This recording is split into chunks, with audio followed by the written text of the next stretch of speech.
जी अस्सलाम वालेकुम वरहमतुल्लाहि वबरकातुह। जी, कल आप लोगों के सामने डब्ल्यूएच फैमिली में से कई सारे अल्फाज आए थे।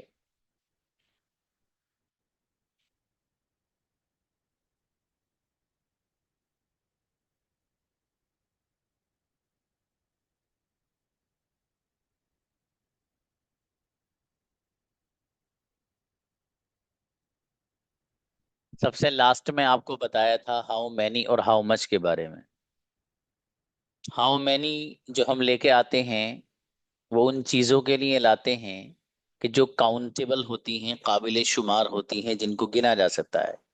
इसके कई सारे एग्जाम्पल्स आपके सामने दिए गए थे। हाउ मैनी के बाद आप कोई ना कोई नाउन लाते हैं।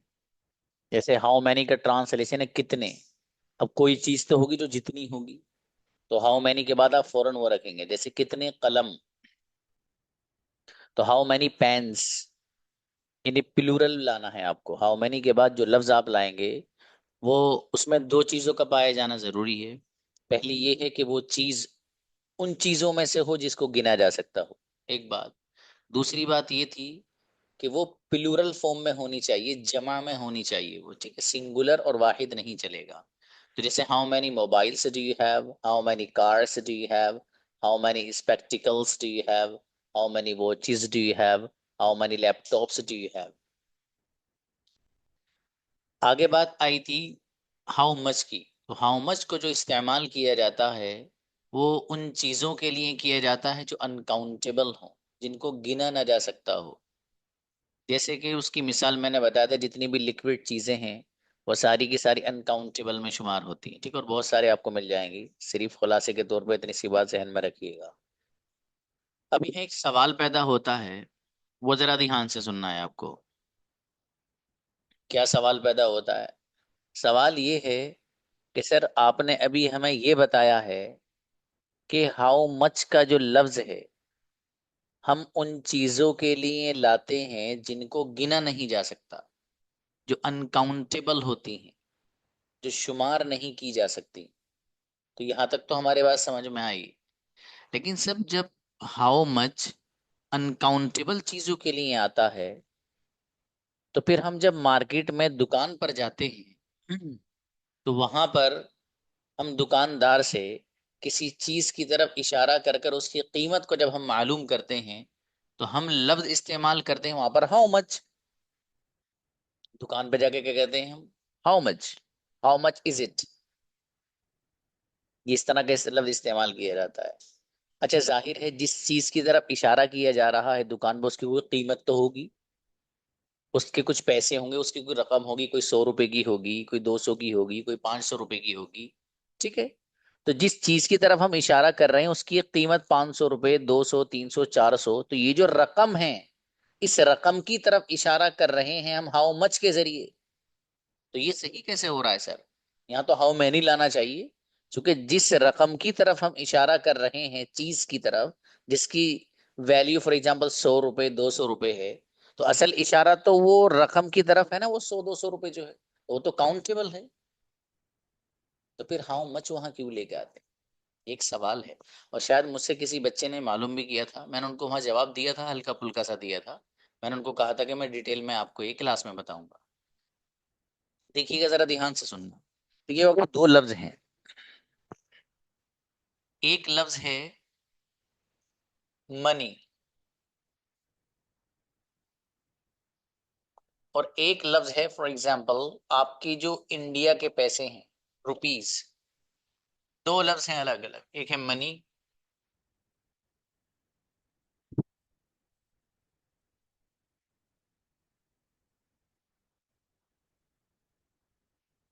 एक है मनी लफ्ज और एक है रुपीज।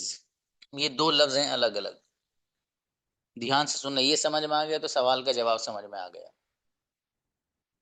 मनी लफ्ज ऐसा है कि जो हमारे यहाँ पर सिक्का चलता है वो भी मनी है। सऊदी अरब के अंदर जो सिक्का चलता है जिसको हम रियाल बोलते हैं वो भी मनी है। अमेरिका में डॉलर वगैरह की करेंसी चलती है, वो भी मनी। ये लफ्ज मनी दुनिया की जितनी भी करेंसीज हैं, जितने भी सिक्के हैं दुनिया में जो राइज हैं, उन सब के ऊपर लफ्ज मनी बोला जाता है। ठीक है। आपके यहाँ हिंदुस्तान में रुपी चलता है। जी, जो जो जहां चलता है। ये ऑफ कर दीजिए भाई मैसेज का, वरना मुझे गड़बड़ हो जाएगी बहुत। मैसेज बंद करिए।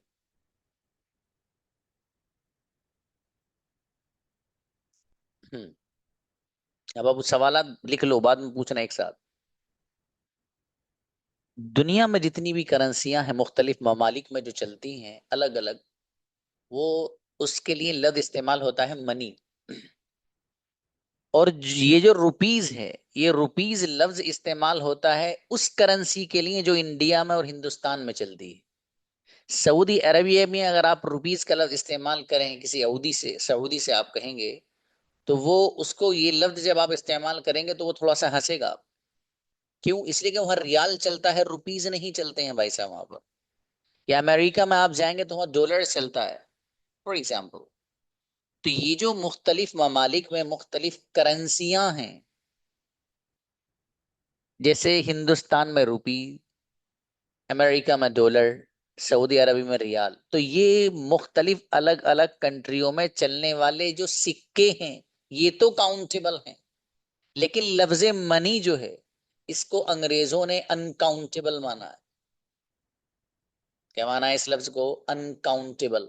अब कोई सवाल करने लगे कि सर ये अनकाउंटेबल क्यों माना है, तो फिर उसका जवाब ये है कि मैं और आप अंग्रेजों के यहाँ चलने लड़का आएंगे, बोलो इसे अनकाउंटेबल क्यों माना है तुमने। वो कहेंगे हमारी जबान है, मर्जी है हमारी, आपको सीखनी सीखो वरना मत सीखो। तो बहरहाल अहले जबान जो होती है, तो मैंने थोड़ा मजाक में लफ्ज बोल दिया, अहले जबान जो होते हैं उनको इख्तियार होता है कि वो जिस चीज को जिस कैटेगरी में रखें रखें। सीखने वाले की जिम्मेदारी ये है कि जैसा अहले जबान जिस लफ्ज को जिस खाने में जिस कैटेगरी में रखते हैं उसको माना जाए। अगर उसके खिलाफ आप करोगे तो वो आपको एंट्री नहीं देंगे, निकाल देंगे, नहीं भाई सब जाओ, आप हमारी जबान की इज्जत नहीं कर रहे हो। ठीक है। खुलासा एक कलाम ये है कि मनी का लफ्ज अंग्रेजों ने अनकाउंटेबल माना है, उन चीजों में से माना जिसको गिना नहीं जा सकता। दुकान पे जो आप दुकानदार से किसी चीज की तरफ इशारा कर कर किसी चीज की रकम को पूछते हैं हाउ मच के जरिए, तो वहां मुराद मनी होता है। तो लफ्ज इस्तेमाल करना सही है। अब दो सेंटेंस याद रखना बाबू। आप सामने वाले से सेंटेंस पूछ रहे हैं, आपके पास कितने पैसे हैं। क्या पूछ रहे हैं? आपके पास कितने पैसे हैं। जरा ध्यान से सुनना। सेंटेंस दो तरह से बनाएंगे आप। कैसे? हाउ मैनी के जरिए भी बन जाएगा और हाउ मच के जरिए भी बन जाएगा। हाउ मैनी के जरिए, how many rupees do you have. How many rupees do you have, आपके पास कितने पैसे हैं। दूसरा, how much money do you have. How much money do you have. अगर मनी का लफ्ज इस्तेमाल करना है तो आप हाउ मच लाएंगे, और अगर रुपीज का लफ्ज इस्तेमाल करना है तो आप हाउ मैनी लाएंगे। क्लियर है? अगली बात, let's move for the next. देखिएगा बाबू, लफ्ज इस्तेमाल होता है डब्ल्यू एच फैमिली में। आपको भी मौका दूंगा, सब लोग पूछने का मौका मिलेगा, बल्कि एक दिन में इसका रखता हूँ, इसमें डाउट्स क्लियर कराता हूँ स्टूडेंट के। अब देखिएगा, एक लफ्ज अंग्रेजी में इस्तेमाल होता है हु, और एक लफ्ज इस्तेमाल होता है whom।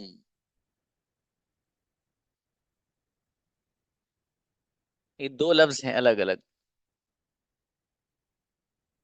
एक है हु, एक है whom। इन दोनों का मीनिंग आपको बताया गया वहां पर, जो आपको पेपर दिया गया है। ये जो लफ्ज है हु, इसका मीनिंग है कौन। क्या मीनिंग है? कौन। ये whom जो लफ्ज है, इसका मीनिंग है किसे या किसको। किसे या किसको। ये दोनों के दोनों हु भी और whom भी सेंटेंस में शुरू में आते हैं। हाँ आते हैं।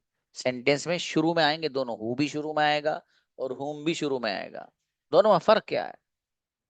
हु सेंटेंस में शुरू में आएगा लेकिन सब्जेक्ट बनकर आएगा, होम सेंटेंस में शुरू में आएगा लेकिन ऑब्जेक्ट बनकर आएगा। होम भी शुरू में आता है और होम भी शुरू में आता है। What the difference? Difference is that ये सेंटेंस में सब्जेक्ट बनकर आता है और होम सेंटेंस में ऑब्जेक्ट बनकर आता है। कैसे? Let's see an example. For example, मुझे सेंटेंस बनाना है,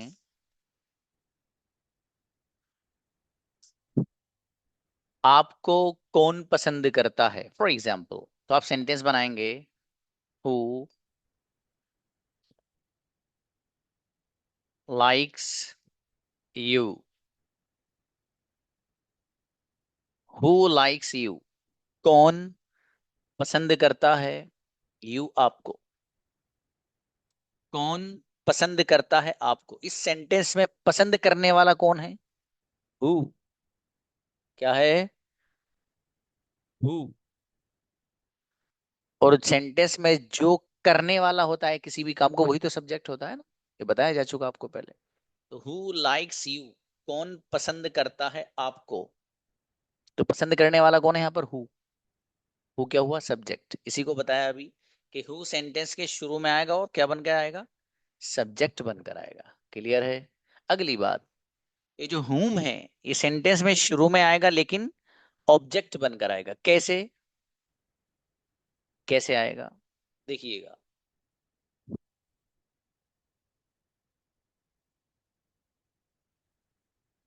whom do you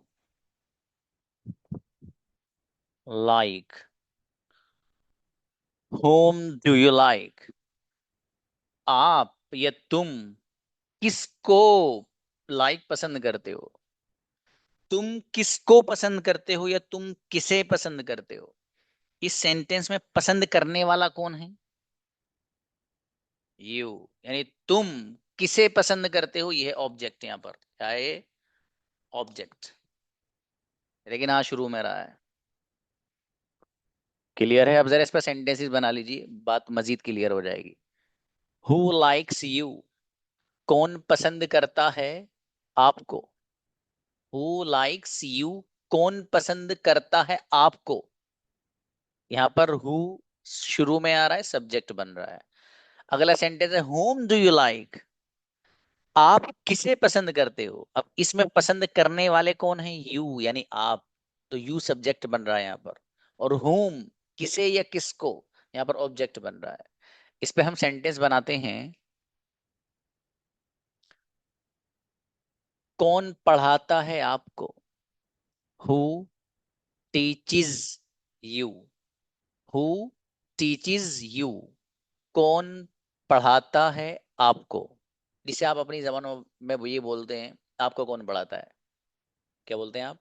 आपको कौन पढ़ाता है। तो यही बनेगा हु टीचिज यू। मैं तो वर्ड टू वर्ड ट्रांसलेशन इसलिए करके बता रहा हूँ ताकि आपको समझने में आसानी हो। तो हु टीचिज यू, कौन पढ़ाता है आपको। तो यहाँ पर भी हु क्या बन रहा है?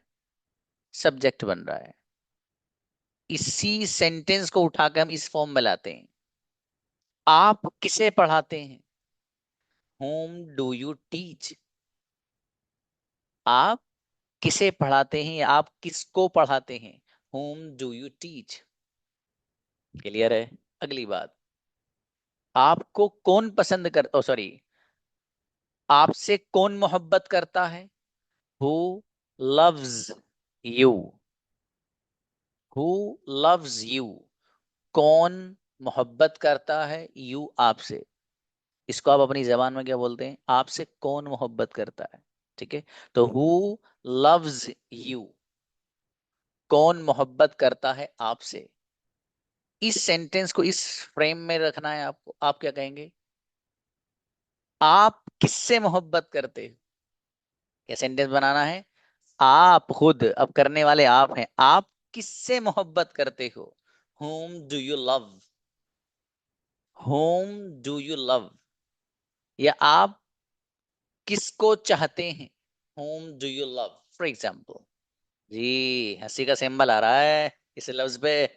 ठीक है भैया, ठीक है जी। तो इस अंदाज से एक दो इसमें एग्जाम्पल और आप ले लें। फॉर एग्जाम्पल, आपको कहना है, आप किसको कोई चीज देने वेने के बारे में, वो हदिया करना, देना, ठीक है।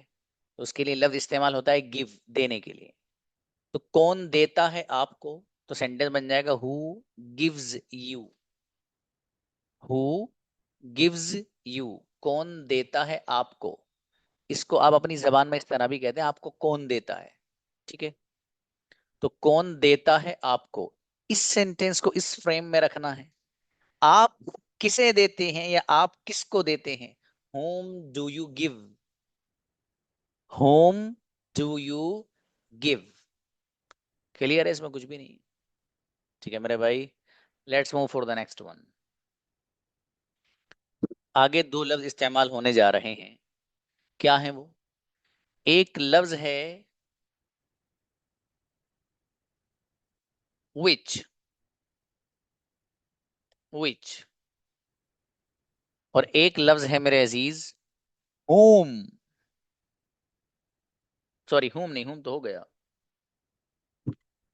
एक लफ्ज है हुज, हुज। एक है विच और एक है हुज।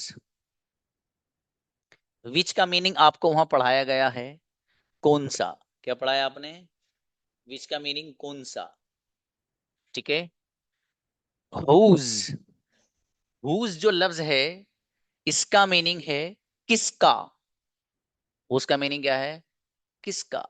ये दोनों लजरा ध्यान से सुनना बिल्कुल, ये दोनों अल्फाज जो इस्तेमाल होते हैं वो किसी ना किसी नाउन के साथ मिलकर इस्तेमाल होते हैं। ये दोनों अल्फाज जो इस्तेमाल होंगे, इनके फौरन बाद कोई ना कोई नाउन आएगा, कोई ना कोई इसम इस्तेमाल होगा। विच, इसके साथ जैसे कौन सा कलर, विच कलर।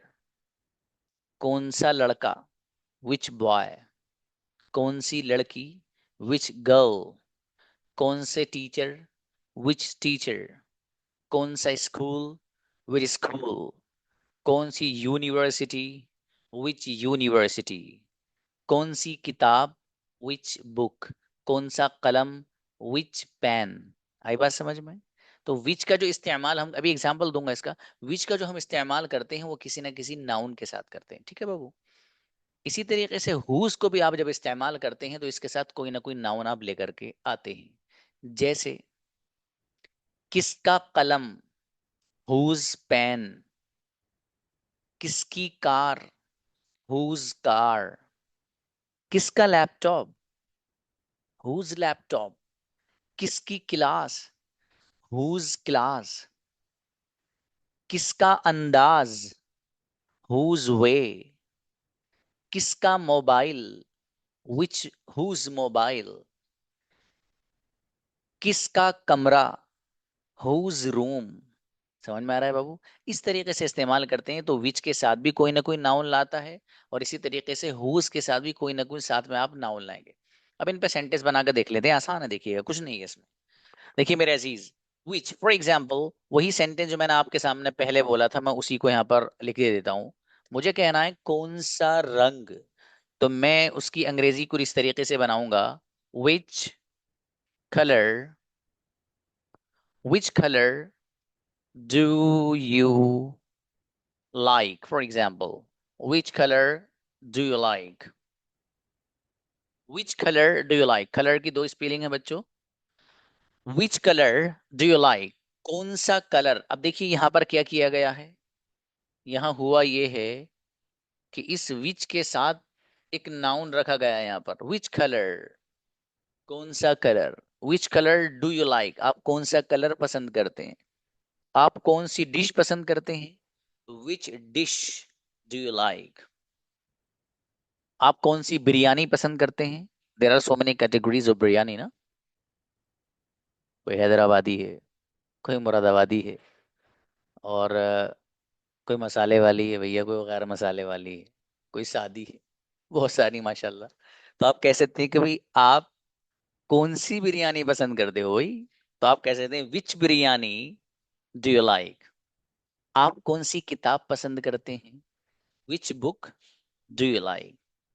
आप कौन सा फ्लैट पसंद करते हैं, which flat do you like. आप कौन से टीचर को पसंद करते हैं, which teacher do you like, for example. ठीक है, तो इस तरीके से हम विच का इस्तेमाल करते हैं। ये भी आसान है बाबू, हुज। अब देखिए, मुझे एक बड़ा आसान सा मैं एग्जाम्पल यहाँ ले लेता हूँ। एग्जाम्पल है, फॉर एग्जाम्पल आपको कहना है कि किसका कलम। तो किसके कलम की अगर मैं अंग्रेजी बनाऊं तो कुछ इस तरीके से बनेगी, हुज पेन। हुज पेन, किसका कलम। Do you have. Do you have. अब देखिएगा यहां पर भी वही है जैसे ऊपर किया था आपने, विच पेन, सॉरी हुज पेन, किसका कलम, डू यू हैव आपके पास है। और सेंटेंस बना लीजिए, किसका लैपटॉप आपके पास है, whose laptop do you have. किसकी चाबी आपके पास है, whose key do you have. किसकी कार आपके पास है, whose car do you have. इसी तरीके से किसका शॉर्पनर आपके पास है, तो whose sharpener do you have. For example जितने चाहे इतने सेंटेंस इस पैटर्न का इस्तेमाल करके आप बना सकते हैं। आज भी आपको जो होमवर्क दिया जाएगा वो इसी से रिलेटेड दिया जाएगा। ठीक है, let's move for the next.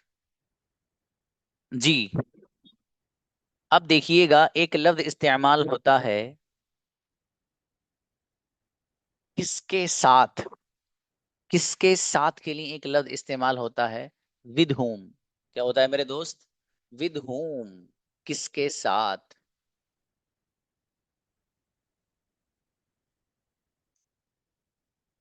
Sorry, with home. With home का ट्रांसलेशन किसके साथ। सेंटेंस बनाना है आपको। फॉर एग्जाम्पल आप किसके साथ जाते हो, तो सेंटेंस क्या बनेगा। सेंटेंस आप इस तरीके से बनाएंगे,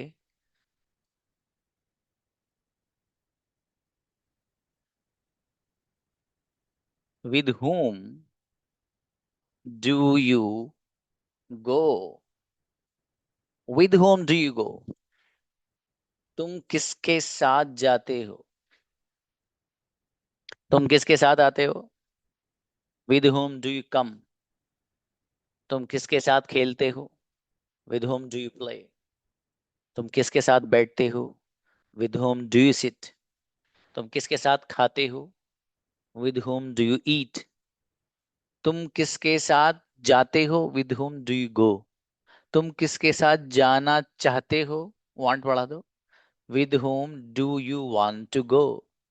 किसके साथ आना चाहते हो, with whom do you want to come. तुम किसके साथ बैठना चाहते हो, with whom do you want to sit. तुम किसके साथ पीना चाहते हो, with whom do you want to drink. Simple है, कुछ नहीं है। यहां पर क्या लिख रहा है, with whom do you go, तुम किसके साथ जाते हो। अब ये सवाल है बाबू, अब इस सवाल का आपको जवाब देना है। फॉर एग्जाम्पल आप जिसके साथ जाते हैं उसको बयान करना है। फॉर एग्जाम्पल आपको ये सेंटेंस बनाना है कि जी मैं अपने भाई के साथ जाता हूँ। तो अगर आपको ये सेंटेंस बनाना हो कि जी मैं अपने भाई के साथ जाता हूँ, तो आप सेंटेंस बनाएंगे, सबसे पहले मैं जाता हूँ, आई गो।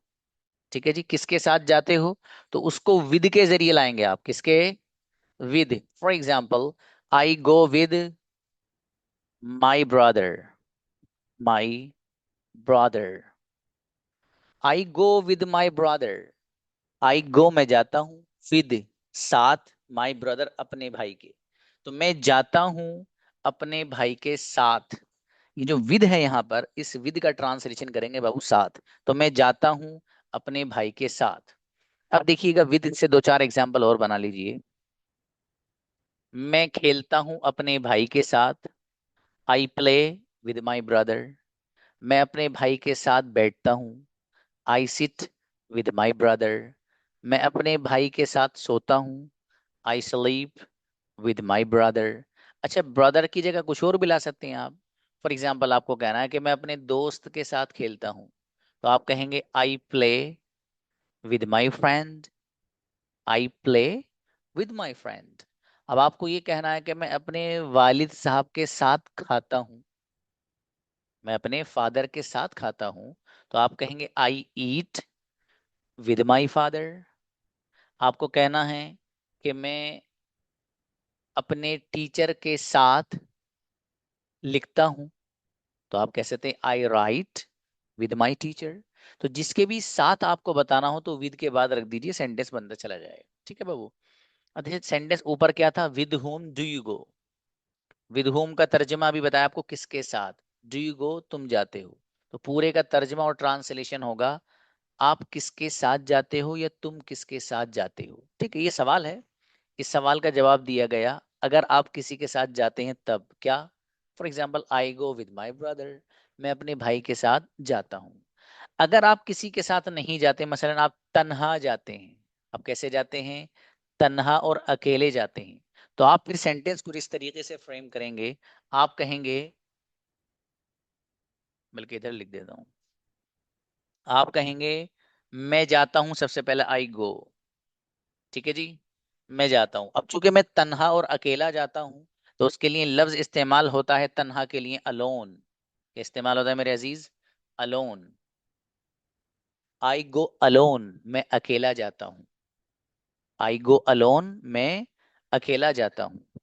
मैं अकेला सोता हूं, आई स्लीप अलोन। मैं अकेला बैठता हूँ, आई सिट अलोन।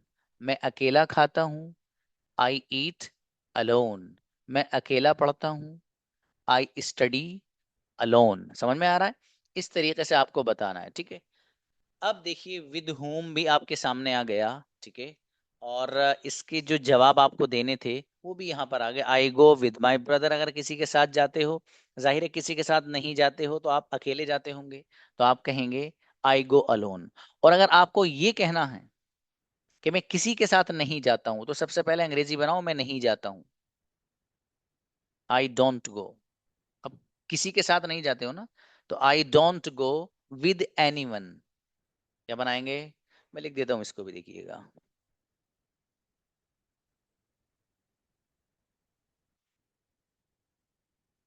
अगर आपको ये कहना है कि जी मैं तो किसी के साथ ही नहीं जाता हूँ, मतलब इतने कॉन्फिडेंट है माशाल्लाह, आप कह रहे हैं कि I don't go with anyone. I don't go, मैं नहीं जाता हूँ। आई डोंट गो, मैं नहीं जाता हूँ विद एनीवन, किसी के साथ। एनीवन का तर्जमा है कोई, लेकिन यहाँ हम अपने जबान के एतबार से तर्जमा करेंगे किसी के। ठीक है, विद का तर्जमा है साथ, तो किसी के साथ। I don't go with anyone, मैं किसी के साथ नहीं जाता हूँ। WH फैमिली में से वो अल्फाज जो बहुत अहम थे, वो ज़रूरी थे, वो मैंने आपके सामने उनको यहाँ एक्सप्लेन किया है। आप में से जो बच्चे जिनको डाउट्स हों वो आ जाइए, जो कुछ पूछना हो, कोई चीज़ ऐसी हो समझ में नहीं आई हो, बेटे वो बॉक्स खोल दीजिएगा।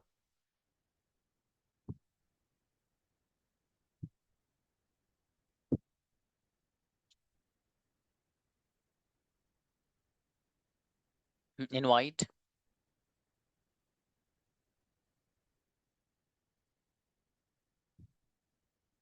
हम्म, मुस्तकीम ब्रदर। अस्सलाम वालेकुम सर। अस्सलाम प्लीज। सर मैं ये पूछ रहा हूँ कि फरिश्तों के लिए ये काउंटेबल है या अनकाउंटेबल है? एंजल। फरिश्तों की तादाद, एंजल। काउंटेबल। अच्छा।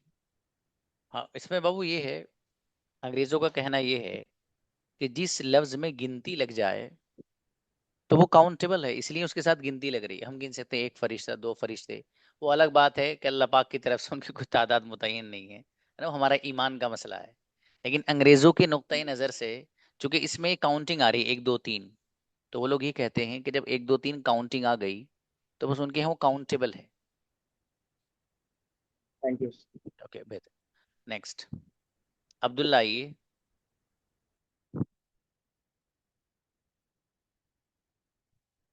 अब्दुल्ला समी।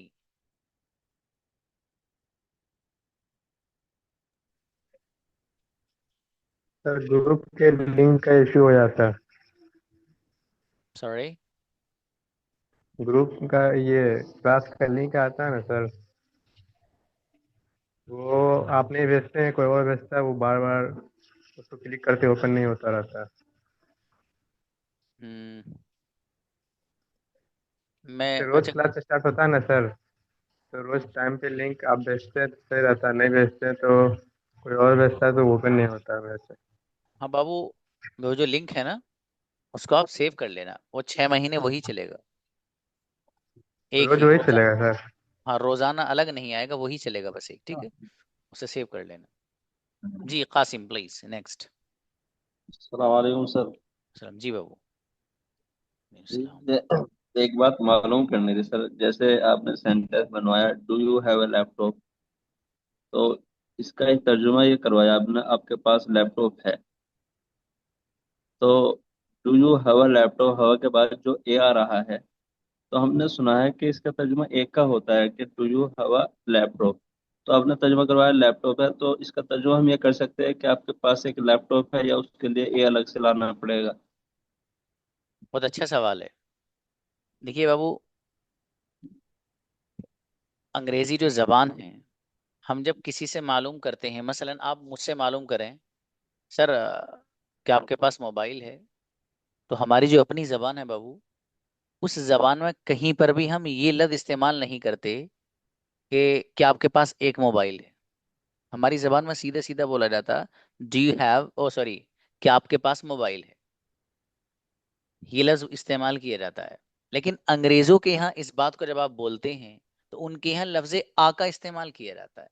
असल में है क्या कि हर जबान का एक अलग मिजाज होता है, और हर जबान का एक चीज को बोलने का अलग अंदाज होता है। मान लीजिए एक जबान में लफ्ज आ का अगर इस्तेमाल हो रहा है, तो उसको अगर हम दूसरे नुक्ते नजर से देखें, तो आ वहां पर आता है जहां पर एक वगैरह का तर्जमा हो। फॉर एग्जाम्पल, क्या आपके पास एक कलम है, अगर हम ये साफ साफ कहें, तो वहां पर ए का ट्रांसलेशन एक होता है। लेकिन चूंकि हमारे यहाँ ये इस्तेमाल होता है कि क्या आपके पास कलम है, क्या आपके पास कार है, अंग्रेजों के यहाँ आप इसको जो इस्तेमाल करेंगे वो कहते हैं कि do you have a pen लाइए, या do you have a car लाइए। अब सवाल ये आ जाता है कि अंग्रेज आ का लफ्ज क्यों इस्तेमाल करते हैं, ये सवाल आ जाता है। उसका जवाब ये है बाबू, उनके यहाँ असल में एक बहस है आर्टिकल्स की।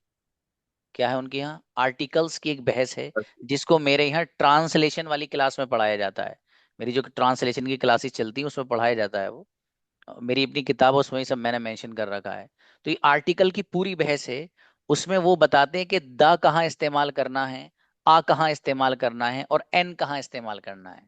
तो खुलासे के तौर पर मैं आपको समझाने के लिए बोल रहा हूँ कि अंग्रेज जो आ का लफ्ज इस्तेमाल करते हैं, वो सामने जब कोई एक चीज होती है, तो उसकी वहदानियत और यकता को बयान करने के लिए आ का लफ्ज इस्तेमाल करते हैं। ठीक है, जैसे आप अपनी जबान में मुझसे कहेंगे, सर क्या आपके पास मोबाइल है, तो आपके जहन में यकीनन ये सवाल करते हुए ये होगा कि आप किसी एक मोबाइल ही के बारे में सवाल कर रहे हैं। तो अंग्रेज लोग इस ये यकता को और इस वहदानियत को का इजहार करने के लिए ए आ लफ्ज लगाते हैं।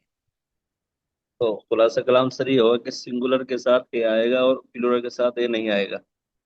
अच्छा हाँ, यूं कह लीजिए, यूं कह तो लीजिए, ठीक है। ये मुख्तसर है समझने के लिए। सर एक सवाल हो रहा है मेरा। जैसे हमने कल एक सेंटेंस में बनाया कोई नहीं आता है, तो हम्म। इसका असल जो तर्जुमा है ये है नो वन कम्स। तो ठीक है। अब हम इसको अपने हिसाब से मैं तर्जुमा करूँ एक हिसाब से, नो वन डजंट कम, यानी कि आप बताइए कि ये नेगेटिव कहेगा या अफर्मेटिव कहेगा। और अगर हम हाँ, इसको नेगेटिव माने तो नो वन डजंट आना चाहिए, फिर ऐसे गिर जाएगा। तो ये बता दीजिए थोड़ा। देखिए, नो वन डजंट कम, ये दो बार नहीं नहीं हो रही है इसमें। एक तो नो वन अच्छा। में, और पूरी डजंट में असल है वो डज नॉट। तो नो वन भी आ रहा है और डज नॉट भी आ रहा है। जी तो जी। अंग्रेज नाराज हो जाएगा बाबू सुन के। तो नेगेटिव कहेगा हम इसे सर, या अफर्मेटिव या नेगेटिव है क्या है? ये रोंग है भाई साहब, कुछ नहीं है ये। नेगेटिव। ये रोंग है रॉन्ग बाबू। है। जो चीज रोंग होगी तो ठीक कुछ है। होगी नहीं ना। ठीक है सर। बाकी नो वन कम्स जो सेंटेंस है, वो जी। मीनिंग के लिहाज से नेगेटिव है। चूंकि लफ्ज नो जो इस्तेमाल होता है बाबू सेंटेंस में, वो नेगेटिव बनाने के लिए होता है। अच्छा सर। ठीक है, बेहतर है। ये कौन बच्चे हैं, ये जजाकल्लाह शुएब? खैर। ये शुएब बार बार लिख रहे हैं द बस इज कमिंग, क्या मतलब है? द बस आ रही तो चले जाओ बाबू आप, ये छूट न जाए आपकी। हाँ, बोलाइए नेक्स्ट। हम्म। रिजवान आइए।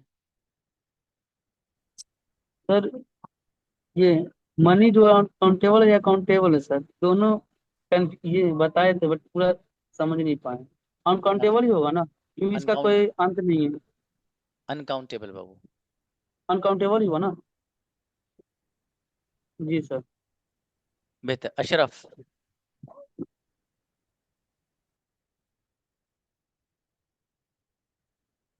जी। अस्सलाम वालेकुम सर। वालेकुम सलाम। जी बाबू। सर एक सेंटेंस बनाना था कि हम 5 बजे से 6 बजे तक पढ़ते हैं, तो ऐसा कैसे बनाएंगे? आप बना के दिखाइएगा, पहले पर्सनल पे पूछना मुझसे। आप अपनी तरफ से क्या बना सकते हो वो बना के ऑप्शन देना पहले, उसमें करेक्शन मैं कर दूंगा। ठीक है बाबू। चलिए शाबाश। आसिफ, अपने आप पे थोड़ी सी मेहनत करिए हल्की सी। आसिफ आइए। अस्सलाम वालेकुम सर। सलाम प्लीज। सर बताइए। मुझे ये पूछना था कि जैसे आप कहते हैं कि हमारी ट्रांसलेट की क्लास अलग होती है या सेपरेट क्लासेस की बात करते हैं आप, तो क्या वो सब सेपरेट अलग अलग है या फिर इसी में कंबाइन है सारी चीजें, एक मरहले के बाद आएंगी वो चीजें? हाँ बाबू, वो अलग है क्लास, उसका मैं किसी वक्त एक दो दिन में तारुफ कराऊंगा आप लोग को। ठीक है। उस क्लास के बारे में आप लोगों, चूंकि कई सारे स्टूडेंट आप में से मुझे पहले ही एक बता चुके हैं। ठीक है, मैं इंशाल्लाह उसका तारुफ कराऊंगा बाबू, उसकी वक्त वगैरह सब बताऊंगा आपको। वो अलग है लेकिन। Okay sir. नेक्स्ट क्वेश्चन ये है मेरा, जैसे कि प्रैक्टिस का कोई क्राइटेरिया डिफाइन कर दें जिससे कि इजी हो जाए, भाई और साहब, कैसे इसके लिए अपने जो मैं वक्त को सें, मुख्तस कर सकते। जो मैं सेंटेंसेस पूछ रहा हूँ, अगर ये आप अब बना पा रहे हो, वेल डन। ठीक है। इस पे फोकस करिए बस। ठीक है बाबू। जो सेंटेंस जैसे मैंने अभी तक प्रैक्टिस कराई, उसमें माशाल्लाह यकीनन आपने सब बनाए होंगे, अभी तो मैं आपको पहचान नहीं पाया कितने बनाए आपने कितने नहीं। पहले महीने में उमूमन ऐसी होता, बच्चों को रिकॉग्नाइज नहीं कर पाता मैं। ठीक है। दूसरे मंथ से फिर बच्चों का फोकस ज्यादा रहता है, क्योंकि वो तादाद भी थोड़ी सी कम हो जाती है। पढ़ने वाले रुकते हैं, ना पढ़ने वाले निकल लेते हैं। तो इसलिए मैं दूसरे महीने से बहुत जो स्पेशल चीजें ओके हैं वो दूसरे महीने में कराता हूँ। पहले महीने में नहीं कराता। पहले महीने में तो जो मेन मेन बुनियादी चीज है प्रेजेंट इंडेफिनिट की, वो अब बता देता हूँ बाबू। अब आगे जैसे आपके पैटर्न वगैरह शुरू होंगे, तो एक महीना प्रेजेंट इंडेफिनिट ही पढ़ाता हूँ, और उससे अगले महीने में पूरा का पूरा प्रेजेंट पढ़ लेते हैं। ओके सर, उससे थैंक्स अगले फॉर महीने में हेल्प। पास्ट और फिर फ्यूचर। ओके बाबू, शुक्रन। ओके। इनवाइट वंस या ओके मेहनाज प्लीज। अस्सलाम वालेकुम सर। यस बेटी। सर, एक सेंटेंस है, क्या तुम्हारे पास मोबाइल नहीं है? तो सर इसके 3 सेंटेंस है, कौन सा वाला करेक्ट है मैं आपको बता देती हूँ। Do you don't have a mobile? Second, wrong. Don't you have a mobile? Correct. Third, do you not have a mobile? Sir कौन वो सा वाला करेक्ट है? नीचे वाला भी सही है, दूसरे नंबर का भी सही है। सबसे पहला वाला रॉन्ग है बाबू। आपने शायद मुझसे पूछा भी था अच्छा आई थिंक। सर। सर पूछा था आपसे, हाँ सर। कोई बात नहीं बाबू, कोई बात नीचे कंफ्यूजन हो रहा था ना सर, दो दो करेक्ट है तो। कोई बात नहीं बेटी। देखिए, डू यू नॉट, ठीक है, do you okay. Not, you कह लीजिए, डोंट यू कह लीजिए, एक ही बात है बाबू। एक को मिलाकर पढ़ रहे हैं आप, ओके एक को ओके अलग सर। अलग पढ़। बेहतर। Okay sir, Ahmed thank you. आइए। अस्सलाम वालेकुम सर। समझी बाबू। वालेकुम। सर लास्ट टाइम होमवर्क में आपने दिया था, no no one comes right. हमने पढ़ा हुआ था ही स्पीक्स, वो बोलता है, और नेगेटिव में जो हम जाते हैं ही डजंट स्पीक, वो नहीं बोलता है। तो नो वन कम्स में सर ये कम्स में एस क्यों आ रहा है? हाँ बाबू, वन की वजह से आ रहा है बाबू। One singular. सॉरी। वन जो है ना यहाँ पर, नो वन में जो वन है बाबू, वो यस। सिंगुलर है, इसलिए ऐसा आ रहा है। ओके। नो वन की वजह, वो सिंगुलर की वजह से आ रहा है मतलब, क्योंकि सर हमने पढ़ा हुआ था नेगेटिव के अंदर हम एस नहीं रहते। यस आपकी सर। बात सही है। हाँ बाबू, ये वाला या एक ऐसा सेंटेंस है, नेगेटिव ही है ये भी। इसमें हेल्पिंग वर्ब यूज नहीं होता है असल में। ठीक है। तो यस जहां पर हेल्पिंग वर्ब डज या डज नॉट, इसलिए मैंने बहुत जोर दिया था बाबू इस चीज पे, यस यस यस। कि जहां डज या डज नॉट आएगा तो वहां ऐसा नहीं आएगा, है ना बाबू। एस नहीं आएगा। एग्जैक्टली। ओके। ओके। बेहतर। जी देखिए, हमारे पास दो बच्चे हैं, एक हैं अंजुम सलमान और दूसरे हैं अबूजर शेख। जो बात हो बाबू व्हाट्सएप पे बताइए। सलाम वालेकुम।